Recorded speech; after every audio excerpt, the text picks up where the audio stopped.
Welcome to On the Edge with April Mahoney Brains. Here, this is the spot where the conversation is pointed, the guests are sharp, and the responses are never dull. Welcome home, Brains.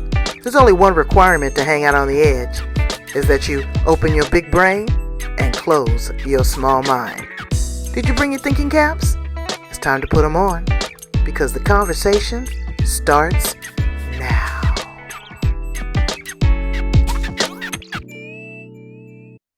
Welcome to On the Edge with April Mahoney Brains. You are at your favorite spot, the best podcast on the planet, in the universe. This is the place right here where the conversation is pointed and the guests are sharp and the responses are never dull. Today we have Grace Liu. We're going to talk about the art of communication, one of my favorite subjects, because it seems like it has broken down considerably with this virtual world and this electronic devices and artificial intelligence. The V2V conversation has changed. The language has changed. The way that we talk to one another, we talk to our spouse, we talk to our business partners, the way that we write, it's a lot. And Grace comes with a lot of experience because her background is in speech pathology. So I want to talk to her about that and human design. So all of these we're going to put in a nice container and serve it up to you. Welcome her to the show. How are you, Grace? Well, thank you, April, for inviting me onto your Hello Brains podcast show. I'm looking so forward to speaking to you and to the brains out there. Well, our brains need it because I just was in a kerfuffle. That's a nice word, brains, for a disagreement with someone that has taken over the Facebook page for our homeowners association. And he has taken it as his platform to be disgruntled. He's eliminated the board members. And I'm like, how can you have an informed conversation, make an informed decision, rational decision, if you don't have complete information? And that is the breakdown in the communication I find, is that people are just so one-sided. They want you to assimilate to what they want and don't want to give you any flexibility or any bandwidth. What's your position on that, Grace? So I think what happens is a lot of people don't really truly understand the definition of communication, right? Ooh. What happens is a lot of people just think, oh, communication is just an exchange of information. I have something to say, you have something to say, and we're just exchanging information. But communication is beyond that. There's energy behind communication. The words that you speak, the body language, your tone of voice, your facial expressions, hand gestures, all of that all plays a part, because it's not just about exchanging of information. Yes, you are exchanging some information, like, you're exchanging some words so that the person can kind of understand what you're saying, right? However, there's energy behind what you are saying, because when you're sending off your message, the person's also feeling into the message. They're feeling into the message by the words you're using, by your body language, facial expressions, your hand gestures, all of that. So, I think everybody just need to step back and just understand really what communication is all about. It's about your words, it's about the energy that creates the feeling, and everybody also has their personality. And so with your personality, you got to, everybody has their own personality. Everybody's different. So it's also understanding the personality and then aligning your personality to who you are. Because you hear the term all the time, nonverbal communication. That's right. What does that mean when you're nonverbal, brains?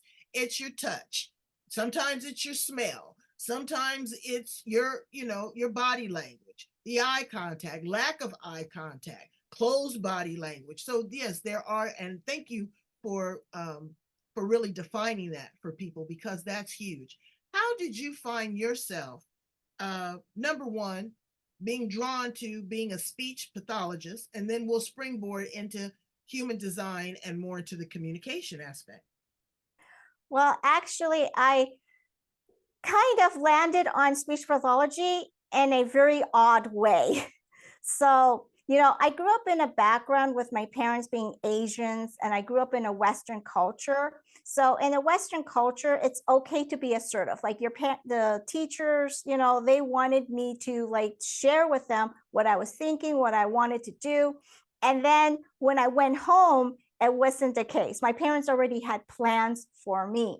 So it was a different set of rules. So what was okay for me to be assertive and, the school environment, the Western culture, it was not okay in the Eastern culture. So what happens is in the Eastern culture, parents, what do they want their kids to be? Doctors, engineers, scientists, all of that. So I had a plan of becoming a pharmacist, right?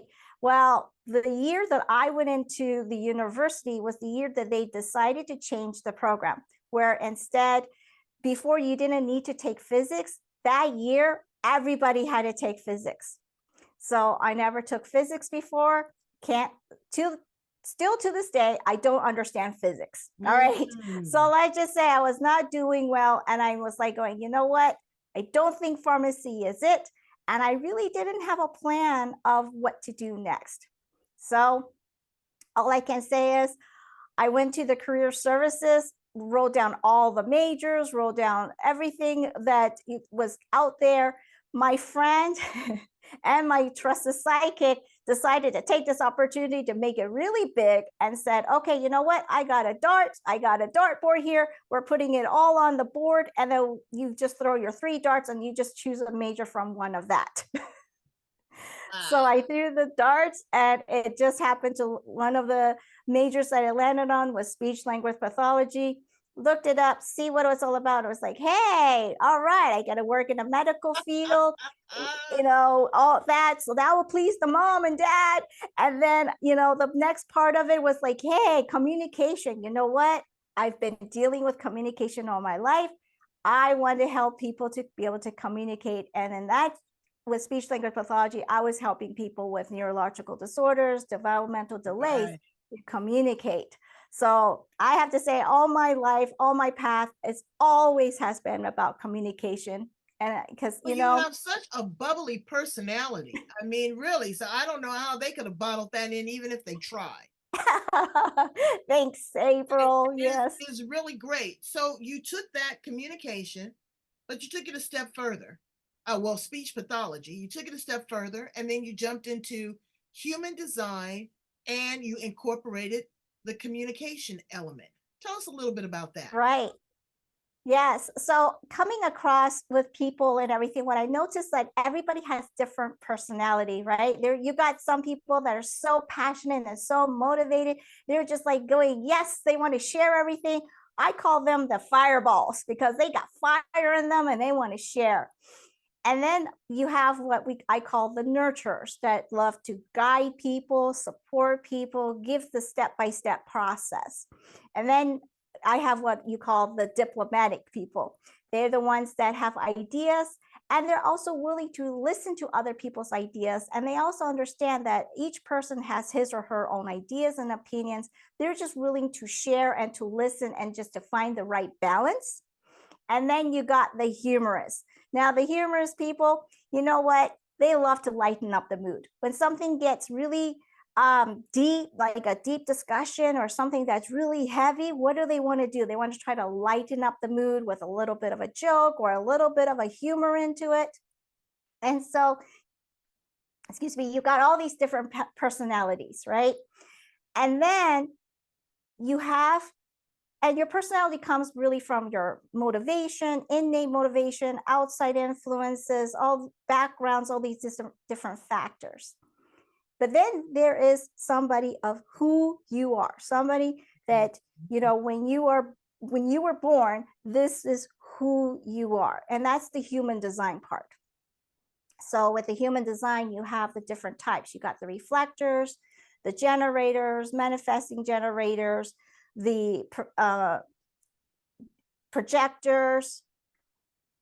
So didn't remember, projectors and the manifestors. So you have all these different type of people. And so what happens is a lot of the times you have a certain personality, and you have your human design, but if you're not working in alignment with your personality and the human design, there might be a disconnect. So when you find that there is a disconnect, is that something that you can learn to incorporate, or is that just a defect? So Because here's some people, yeah, I mean, again, like you have the reflector or the projector versus the manifester, that's a lot going on. right. So I'm going to just do A and B. So that way it's really clear. Okay. So we're going to call person A Alice and person B Betty, for example. I'm going to write them down. Alice and Betty. Okay. Alice and Betty. So Alice and Betty are both, their personality is much of the nurturer, right? They love to give support. They love to give guidance, all that good stuff. Now, let's say Alice is, her human design is the manifester. All right. And then you got Betty, who is a generator or a manifesting generator. All right.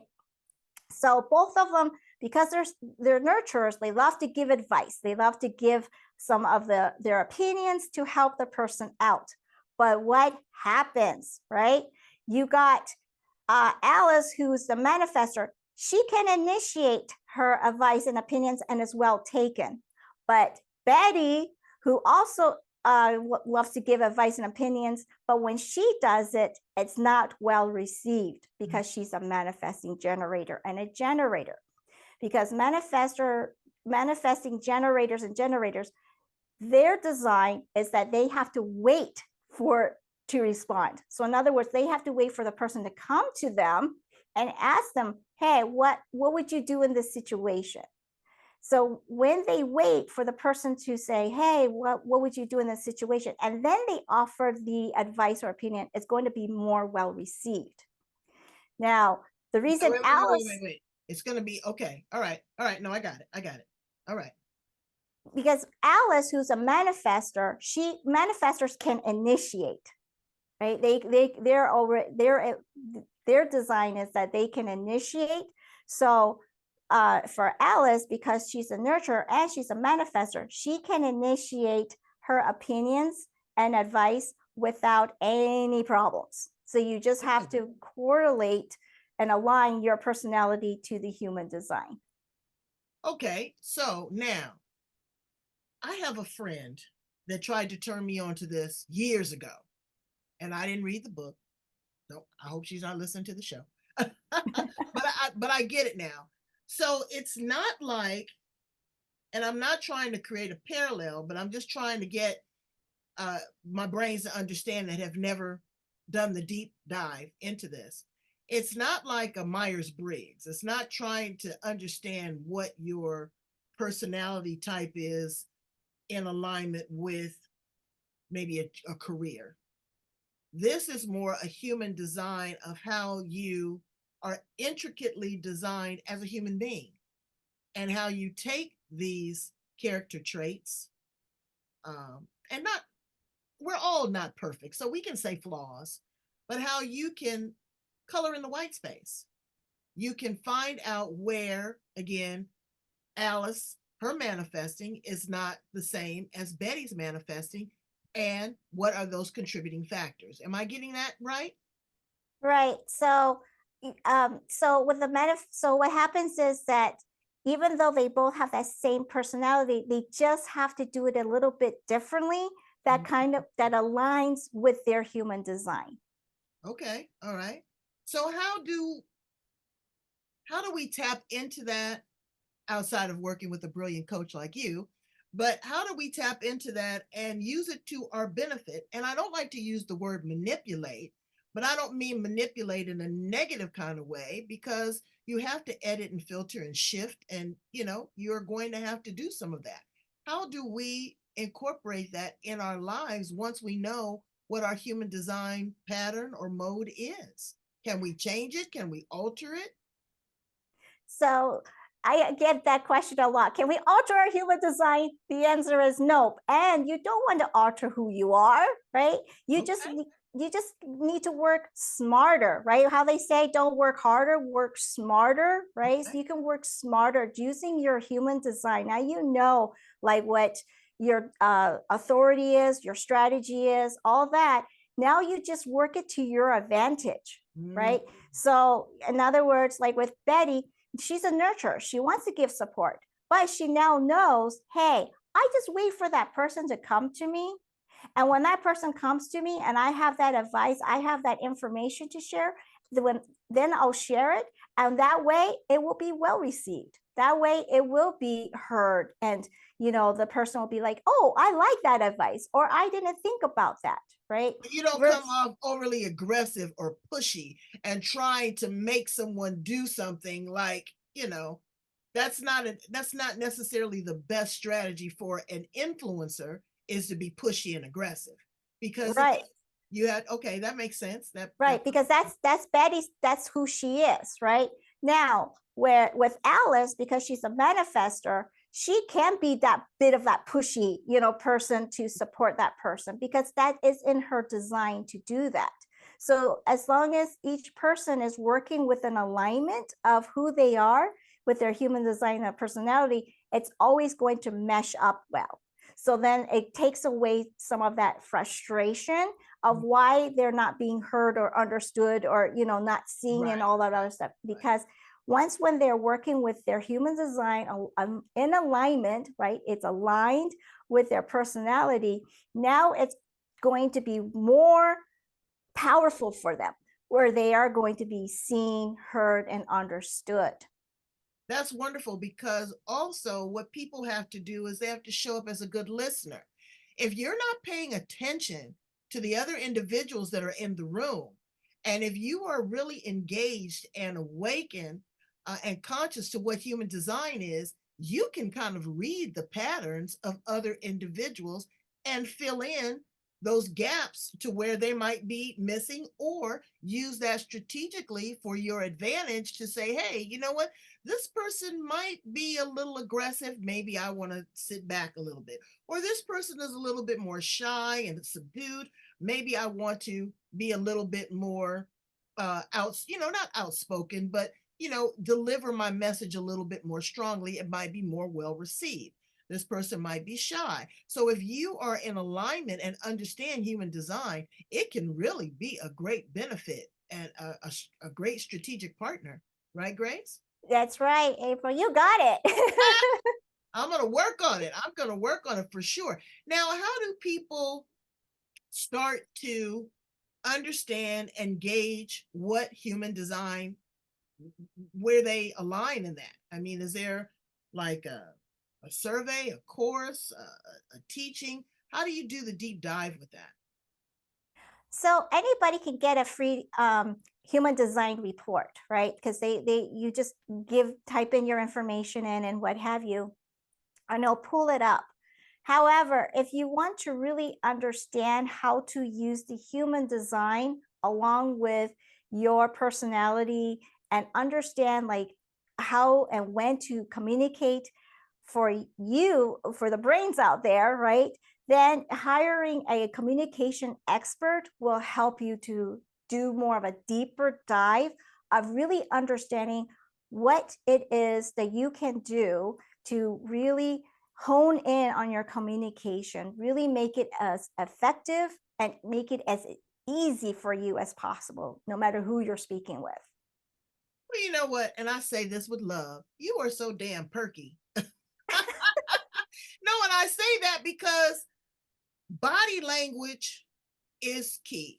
And I'm speaking to my African American sisters right now. We will go into a situation and we will give you that side eye. We will move the neck. We will do this. We will do, all this. People assume that that is an aggressive personality. That is a way that we are like, no nonsense. Or I'm really engaged when somebody leans in and they look at you, or they smile when you're trying to flirt with them. All these type of things. Give us some tips on how to best manage that. Not to have so much of a poker face, but to really kind of check ourselves so that when we're communicating in a situation that we don't come off hostile or aggressive, or maybe, mealy mouse. What's a good poker face? Well, here's the thing. It depends on what environment you are in, right? So if you are in an environment with your other people, like your tribe, so to speak, right? It could be Asian American, African American, anybody, right? Right. If you are in with your own tribe, use the body language that feels comfortable, Right. right? Because they understand. They understand it, right? But when you are going out of that tribe, right, and you're going out into something that is different, see what other people are doing. And I don't mean to say, you're just staring at them and stuff, but look a little bit of what body language they are using. And if they're using a certain body language and you want to establish a rapport with that person, they always say, like, when you mirror somebody sometimes, right, in dating and everything, it's kind of like form of flattery, right, because you're Right. showing of an interest.